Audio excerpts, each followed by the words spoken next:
In this video, I will show you how to remove transparent glass background in Photoshop. Go to Background Eraser tool. Choose Sampling Once. Limit Discontiguous. Tolerance 90.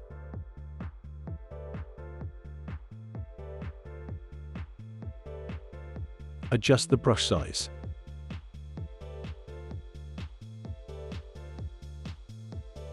Follow the process.